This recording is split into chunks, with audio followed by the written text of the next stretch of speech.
आज देखु 71तम ये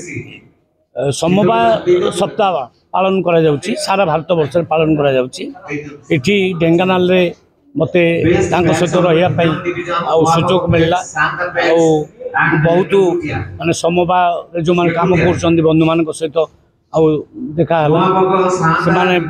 शानदार काम करछन तांको बहुत बहुत धन्यवाद। एमान को जरिया रे हमें भी आगामी दिन में धान किणबू गाड़ी किणबू जोटा कि पर क्विंटाल 3100 टका आम देवु से बाबद आज आलोचना है बहुत बढ़िया। आमर उद्देश्य नहीं कि आमर विकसित भारत माने पैक्स माध्यम आम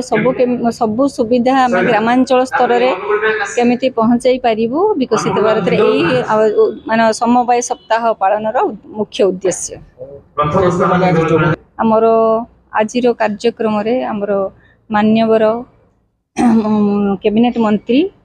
खाद्य खाउटी कल्याण ओडिशा तथा आमर एडीएम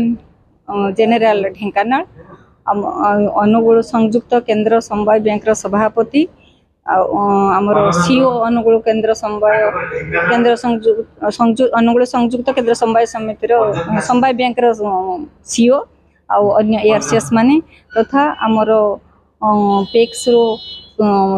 चाषी भाई भौणी तापरे आम अन्य समवाय समितिर सभ्य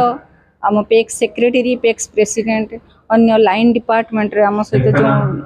कनेक्ट अच्छी से माने भी अफसर माने भी एठी योगदान आमर धान किणा डिसेम्बर आमर पूरा डेट तो फिक्स है डीएलपीसी मीटिंग रे आमर स्थिर हम